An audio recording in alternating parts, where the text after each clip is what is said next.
17 सितंबर को प्रधानमंत्री नरेंद्र मोदी का जन्मदिन है।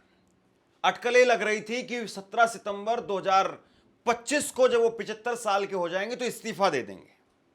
अब इस्तीफे वाली बात मोहन भागवत के एक बयान से उड़ी थी और मोहन भागवत ने उस बात को काट दिया, तो इस्तीफे की बात फिलहाल नहीं है।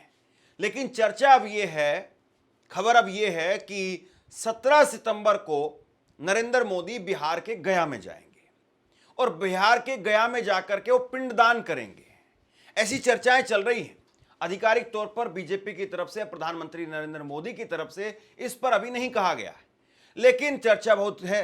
और चर्चा होने के साथ साथ कई सारी वेबसाइट्स में खबर लगी है। कांग्रेस की प्रवक्ता सुप्रिया सुनेत, उन्होंने ट्वीट किया है। कई सारे और लोगों ने इस पर ट्वीट किए हैं।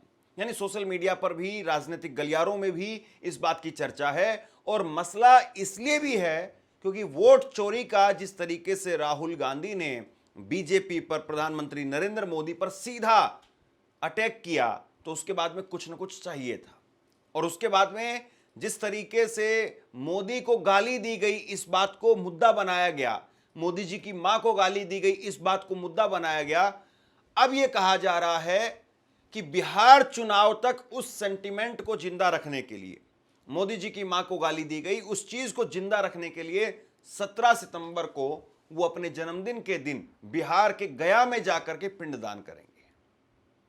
अब सबसे बड़ी बात यह है कि क्या वाकई ऐसा होने जा रहा है, और अगर वाकई ऐसा होगा तो इसका असर क्या होगा।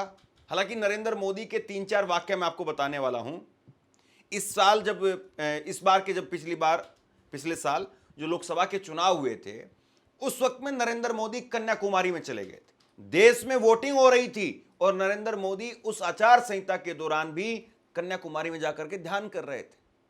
ऐसे ही दिल्ली में चुनाव हो रहे थे, नरेंद्र मोदी भगदड़ के बावजूद, दिल्ली में भगदड़ हुई थी, दिल्ली में वोटिंग भी चल रही थी, और उसके बावजूद नरेंद्र मोदी महाकुंभ में जाकर के डुबकी लगा रहे थे उसी दिन। तो नरेंद्र मोदी की एक खासियत होती है कि जहां जिस राज्य में चुनाव होता है उस दिन कुछ ना कुछ दूसरा इवेंट करना होता है, और वो इवेंट कुछ ना कुछ ऐसा होता है कि हिंदुत्व के रास्ते पर आगे बढ़ता हुआ दिखाई दे, ताकि उनका जो वोटर है वो टीवी पर मोदी को देख करके जाए और वोट डाल करके आ जाए। अब दो बातें हैं यहां पर। पहला तो हमें यह इंतजार करना पड़ेगा कि क्या वाकई बीजेपी ऐसा करने जा रही है, या सिर्फ और सिर्फ ये खबरें अभी जो है वो, जैसे ऑपरेशन सिंदूर के बाद में सिंदूर बांटने वाली बात थी, फिर बीजेपी ने कह दिया कि नहीं नहीं, ऐसा कोई आधिकारिक तौर पर ऐलान ही नहीं हुआ है। तो क्या बीजेपी इस बात को चेक कर रही है क्या? क्योंकि अभी 17 तारीख में समय है, करीब हफ्ता भर का समय है। तो क्या बीजेपी इस बात को चेक कर रही है कि इसका कितना विरोध होता है, किस तरीके से रिएक्शन आता है, किस तरीके से सहानुभूति आती है? और अगर सब कुछ ठीक रहा तो नरेंद्र मोदी चले जाएं गया के अंदर। और अगर चीजें उलट दिखाई दी, क्योंकि ये खबर ये है कि उनकी माताजी का पिंडदान पहले हो चुका है, और जिस दिन पिंडदान हुआ था उस दिन नरेंद्र मोदी रोड शो कर रहे थे। तो ऐसे में भी सवाल ये खड़े हो रहे हैं कि आप अब अपनी राजनीतिक लाभ लेने के लिए फिर से पिंडदान करवा रहे हैं, क्योंकि जिस वक्त में पिंडदान हो रहा था उस वक्त में तो आप पहुंचे नहीं, उस वक्त में तो मां के साथ में आप खड़े नहीं हुए या पिंडदान में खड़े नहीं हुए, और आप रोड शो कर रहे थे। ये बार बार विपक्ष की तरफ से सारे आरोप लगाए जा रहे हैं। देखिए, कांग्रेस की नेता है सुप्रिया सुनेत, और सुप्रिया सुनेत ने ये इस तरीके से ट्वीट किया है, और सुप्रिया सुनेत ने ट्वीट करके लिखा है कि पूरे सम्मान के साथ में हिंदू धर्म में पितरों का पिंडदान एक बार होता है। जब छोटे भाई ने माताजी का पिंडदान, माताजी और पिताजी का 7 मई 2023 को कर दिया, तो मोदी जी फिर से गया जाकर के 17 सितंबर को माताजी का पिंडदान क्यों कर रहे हैं? और जिस दिन पिंडदान हो रहा था उस दिन कर्नाटक में रोड शो क्यों कर रहे थे?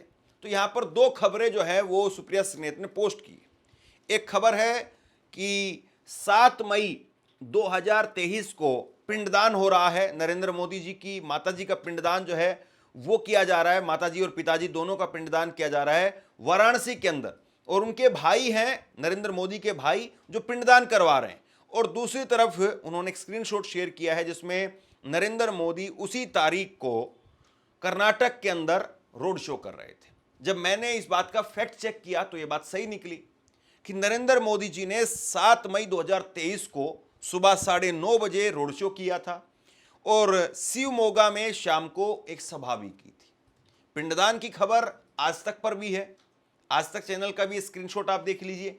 आज तक चैनल पर भी जो है खबर लगी है कि नरेंद्र मोदी जी की माता जी का पिंडदान जो है वो वाराणसी के अंदर मां हीराबा का पिंडदान उनके भाई पंकज ने किया।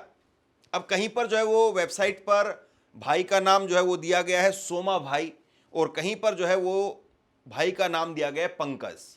अब छोटे भाई हैं, बड़े भाई हैं, सोमा भाई ने किया है या पंकज भाई ने किया है, वो डिफरेंस जरूर हो सकता है, लेकिन पिंडदान हुआ है।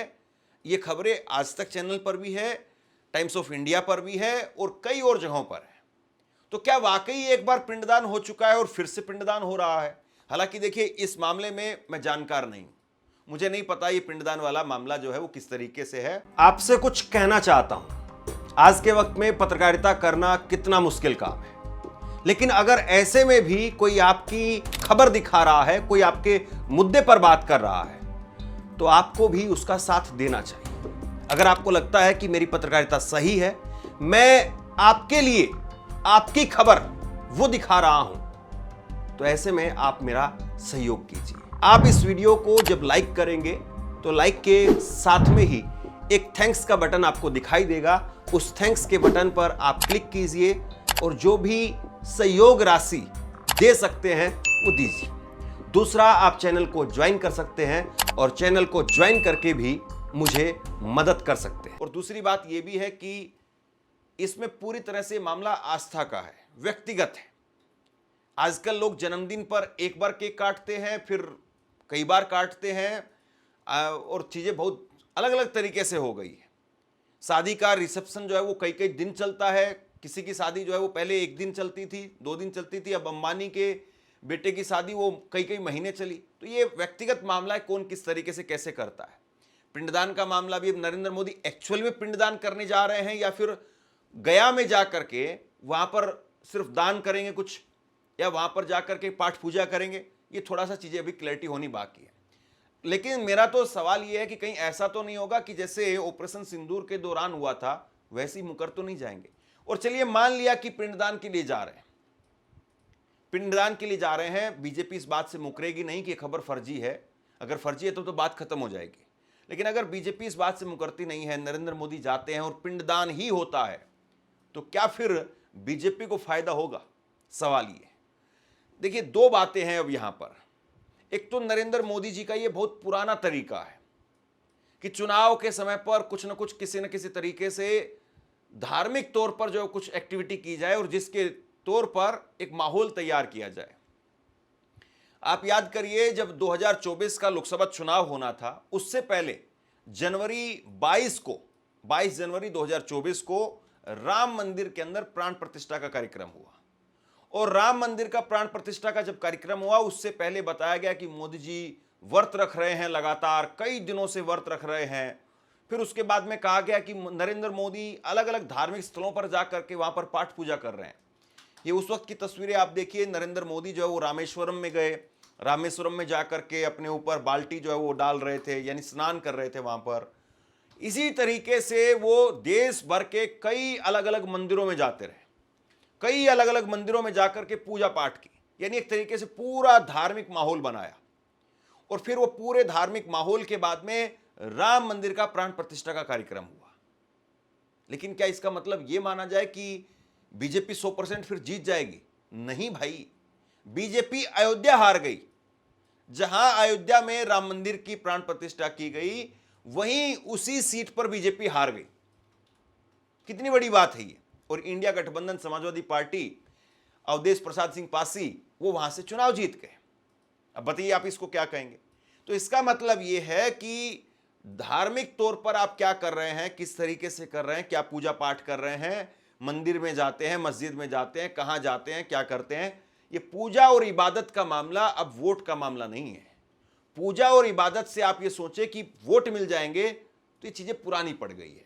अब कुछ और देखिए आप, नरेंद्र मोदी जी की पूरी कोशिश होती है कि किसी न किसी तरीके से जब चुनाव हो तो कोई ना कोई जो है वो इस प्रकार का कार्यक्रम किया जाए। ये तस्वीर आप देखिए, ये तस्वीरें हैं 5 फरवरी की, जिस वक्त में दिल्ली के अंदर, उससे पहले रेलवे स्टेशन पर भगदड़ मची थी, वोटिंग हो रही थी, वोटिंग के दौरान दोपहर में नरेंद्र मोदी जाकर के महाकुंभ में डुबकी लगाते हैं। महाकुंभ में डुबकी लगा रहे थे, हालांकि महाकुंभ में भी भगदड़ की वजह से बड़ी संख्या में लोग मारे गए थे, लेकिन उस वक्त में खबरें निकल करके सामने आई, तस्वीरें निकल करके सामने आई, नरेंद्र मोदी महाकुंभ में जाकर के डुबकी लगाते हैं। अब यहां पर बीजेपी जो है वो दिल्ली में चुनाव जीत गई थी, तो अब क्या यह कहा जाए कि डुबकी लगाने की वजह से चुनाव जीत गए? ये भी आप सोचिए इस बात को। इसी तरीके से एक तस्वीर और देखिए आप, ये तस्वीर है कन्याकुमारी की। कन्याकुमारी में नरेंद्र मोदी लोकसभा के चुनाव के दौरान वो ध्यान करने के लिए चले गए। 30 मई को शाम को ध्यान करने के लिए वो चले जाते हैं और 1 जून को शाम तक वो वहीं पर रह करके ध्यान करते हैं। और 1 जून 2025 को आखिरी वोटिंग का दिन था, आखिरी फेज की वोटिंग हो रही थी लोकसभा चुनाव के लिए, और नरेंद्र मोदी वहां जाकर के ध्यान कर रहे थे। इस तरह की मैं कितनी आपको खबरें दिखा सकता हूं। कभी केदारनाथ जाते हैं, कभी केदारनाथ की गुफा में जाकर के बैठ जाते हैं, वहां पर भी ANI का कैमरा जो है वो फुटेज बनाता रहता है। अब कोई आदमी पूजा पाठ करता है, जाहिर सी बात है सुबह शाम आप भी कुछ करते होंगे, या सुबह शाम आप नहीं करते होंगे तो आपके परिवार में कोई करता होगा, या आप त्योहारों पर कुछ अपनी पूजा पाठ इबादत करते होंगे या नहीं करते होंगे। तो क्या इस तरीके से कैमरा लेकर के आप ध्यान करते हैं क्या? बहुत सारे लोग मेडिटेशन करते हैं, बहुत सारे लोग जो है वो मंत्रोच्चार के लिए जाते हैं, बहुत सारे लोग दिमागी शांति के लिए कहीं पीसफुल जगह पर जाते हैं, और वहां पर कोशिश यही होती है कि कोई किसी प्रकार का गैजेट ना हो। ऐसी जगह पर अगर आप जाते हैं तो आपका मोबाइल फोन भी जमा कर लिया जाता है। कई लोग ऐसे हैं जो विपासना के लिए जाते हैं 10-10 दिन के लिए, कि सब तरीके के गैजेट से, सब जगह से मुक्त हो जाए। लेकिन प्रधानमंत्री अलग तरीके से ध्यान करते हैं। जहां वो ध्यान करते हैं, ANI को बताया जाता है कि यहां मोदी जी इस जगह पर बैठेंगे, आपका कैमरा वहां होगा। वो वहां से गर्भगृह में जो है वो फोटोग्राफर पहले से मौजूद होता है। मोदी जी आते हैं तो फोटो होता है, मोदी जी बैठते हैं तो पीछे से फोटो होता है, फिर इधर से फोटो, उधर से फोटो, फोटो ही फोटो। यानी फोटो का एक इस तरीके से राजनीतिकरण कर दिया गया है, या फोटो इस तरीके से खींचे जाते हैं कि उनका बहुत राजनीतिक लाभ हो। लेकिन क्या वाकई राजनीतिक लाभ होगा? या फिर राहुल गांधी ने जिस तरीके से वोट चोरी का मसला चलाया या वोट चोरी का मुद्दा उठाया, क्या वो बिहार में घर घर तक पहुंच गया है और उसकी वजह से अब नरेंद्र मोदी को कम से कम जो है जवाब देना पड़ेगा? वोट चोरी वाले मसले पर कम से कम उनके प्रति जो विश्वसनीयता थी वो अब सवालों के घेरे में है या खत्म हो गई है, उसको अब नए सिरे से गढ़ना पड़ेगा। और ये जो विक्टिम कार्ड है कि गाली दी गई, ये किया गया, नरेंद्र मोदी खुद कई बार गालियों की लिस्ट जो है पढ़ चुके हैं कि मुझे इतनी गाली दी गई, ये कहा गया, ऐसा कहा गया, वैसा कहा गया, गंदी नाली का कीड़ा कहा गया, ऐसा हरामी, फला फला, बहुत सारी बातें कही। तो क्या जब वो नरेंद्र मोदी जी ने वो गालियां पढ़ी तो क्या लोगों ने उनको भर भर करके वोट दिया? और मुझे लगता है कि अब देश के मतदाता कम से कम इतने जागरूक तो हो गए हैं कि राहुल गांधी कुछ कहें या नरेंद्र मोदी कुछ कहें या कोई और कुछ कहे, उसकी बजाय जो उनका मन बना हुआ है कि बीजेपी को वोट देना है, कांग्रेस को वोट देना है, आरजेडी को देना है, सपा को देना, बसपा को देना, वो वहां पर फिक्स रहता है। अब आप उसको पलट नहीं सकते। ये पहले था कि लोग जो है वो जीत की तरफ चले जाते थे, या गांव देहात में या बाकी जगहों पर अभी भी एक फ्लोटिंग वोटर है, लेकिन वो फ्लोटिंग वोटर क्या वाकई इतना ज्यादा है कि उसके लिए इतना माहौल तैयार किया जाए और वो 100% वो फ्लोटिंग वोटर आपकी तरफ ही आ जाएगा? ये बहुत बड़ा सवाल है। 2024 का चुनाव जिस तरीके से हुआ, उस चुनाव ने नरेंद्र मोदी को लेकर के जितनी सारी बातें थी उनको तोड़ करके रख दिया। राम मंदिर के उद्घाटन के बावजूद बीजेपी अयोध्या के अंदर हार गई। इसका मतलब यह कि धर्म का कार्ड जीत की गारंटी नहीं है। राम मंदिर के उद्घाटन के बावजूद उत्तर प्रदेश में बीजेपी हार गई। इसका मतलब यह कि मोदी, योगी, डबल इंजन की सरकार, सब कुछ होने के बावजूद जीत की गारंटी नहीं है। जीत की गारंटी यह है लोग जिस पर विश्वास कर लेंगे वो जीत जाएगा, या जिसका नैरेटिव लोगों को समझ में आ जाएगा वो जीत जाएगा। अब बिहार में किसका नैरेटिव काम करेगा, बिहार में कौन किस पर भारी है, यह सवाल बहुत बड़ा है। और अगर मान लीजिए कि यहां पर नरेंद्र मोदी 17 तारीख को पिंडदान करते हैं, तो फिर वो बातें भी उठ करके आएंगी कि भैया पिंडदान तो पहले हो गया था, अब क्यों नहीं। अब सोशल मीडिया जो है वो नीचे तक है, गांव देहात तक है, ये खबर जो नीचे तक चली जाएगी और पिंडदान होगा तब वो खबर फिर से उठ उठ करके आएगी। फिर से जो सब लोग जिक्र करेंगे कि देखिए आज नरेंद्र मोदी पिंडदान कर रहे हैं, इनका पहले पिंडदान ऐसे ऐसे हो चुका है।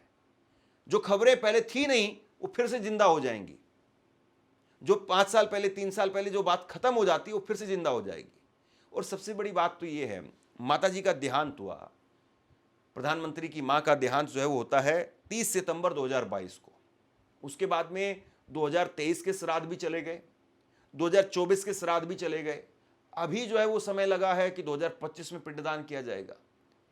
बिहार में, गया में बहुत सारे लोग हैं जो अपनी हैसियत के हिसाब से, हालांकि गरीब आदमी तो 2-3 हज़ार किलोमीटर जाए, 2-3 हज़ार किलोमीटर जा करके पिंडदान करे, मुझे लगता है वो संभव ही नहीं उसके लिए। क्योंकि गरीब आदमी एक तो वहां तक जाने की हिम्मत नहीं जुटा पाएगा, क्योंकि वो कभी बिहार नहीं गया है। अब समझिए कि कोई यूपी का आदमी है, हरियाणा का कोई आदमी है, पंजाब का कोई आदमी है, और वो सोचता भी है कि मैं गया जा करके, गया में पिंडदान को लेकर के पौराणिक कथाओं के आधार पर या फिर धार्मिक तौर पर जो है वो उसका महत्वपूर्ण माना जाता है। लेकिन कोई हरियाणा से आदमी निकल करके 2-3 हज़ार किलोमीटर का या करीब करीब 1.5-2 हज़ार किलोमीटर का सफर तय करके वहां तक जा पाएगा क्या? पिंडदान कर पाएगा क्या? वो खर्चा उठा पाएगा क्या? नहीं कर पाएंगे। और मैंने बहुत सारे लोग, मुझे तो ऐसे मिले जो कभी गया में जाकर के पिंडदान कर ही नहीं पाए। वो वहां के आसपास के ज्यादातर लोग हैं, या तो बिहार के आसपास के लोग हैं, बिहार के हैं, या फिर कोई बहुत रसूखदार या पैसे वाला आदमी है, या फिर धर्म को लेकर के बहुत पजेसिव है जो आदमी, वो वहां पर चले जाते हैं। आमतौर पर लोग नहीं जाते हैं, जहां तक मेरी समझ है, जहां तक मैं समझता हूं। तो ऐसे में अगर ये चले भी जाएंगे, नरेंद्र मोदी साहब पिंडदान कर भी देंगे, तो क्या वोट चोरी वाला मसला खत्म हो जाएगा? और 17 तारीख को मान लीजिए कि इन्होंने पिंडदान कर दिया, और उसके बाद में 20 तारीख को, 25 तारीख को, 30 तारीख को इधर से राहुल गांधी ने हाइड्रोजन बम छोड़ दिया कि वाराणसी में ऐसे ऐसे करके मोदी जी ने ये किया है, वाराणसी में या फला हरियाणा के अंदर जो है ऐसे ऐसे करके बीजेपी ने जीत हासिल की है। तो पिंडदान की चर्चा या पिंडदान के फोटो पर लोगों का ज्यादा जोर रहेगा, या राहुल गांधी के हाइड्रोजन बम पर ज्यादा जोर रहेगा? यह भी समझने वाली बात है। क्योंकि लोग किस चीज को देखेंगे, लोग किस चीज पर यकीन करेंगे, लोगों के बीच में कौन सा नैरेटिव मजबूत होगा, लोग किस पर वोट करेंगे, यह बहुत महत्वपूर्ण है। और जिस तरीके से बीजेपी फिलहाल इन चीजों को लेकर के आगे बढ़ रही है, तो क्या वोट चोरी का जो मसला है वो यहां पर खत्म हो जाएगा? बीजेपी के लोग अच्छी तरह सुन लीजिए भैया, एटम बम का नाम सुना आपने? सुना है एटम बम का नाम? उससे बड़ा क्या होता है? उससे बड़ा क्या होता है? एटम बम से बड़ा हाइड्रोजन बम होता है। होता है नहीं होता है?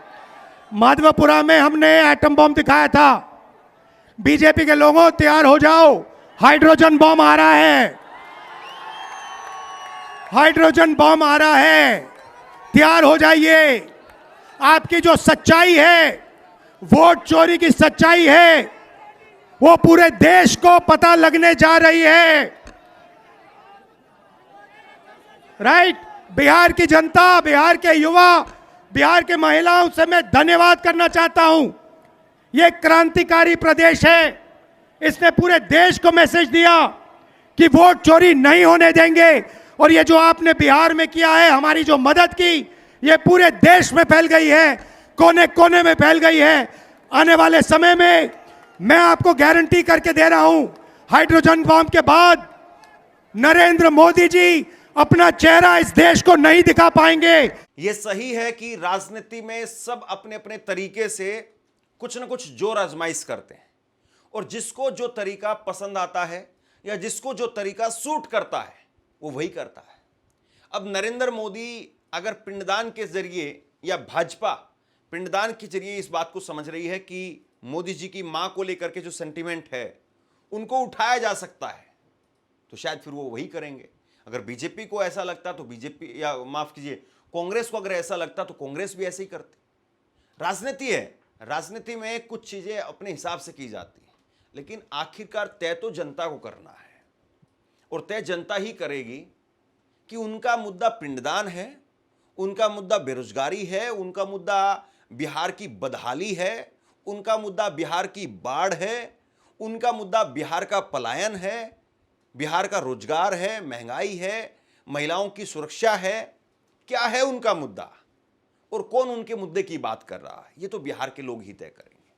और किस मुद्दे पर फिर वो आगे चल करके वोट करेंगे, ये चुनाव के नतीजे बताएंगे। आप क्या सोचते हैं नीचे कमेंट बॉक्स में लिख करके जरूर बताइए। इस खबर को शेयर कीजिए। धन्यवाद।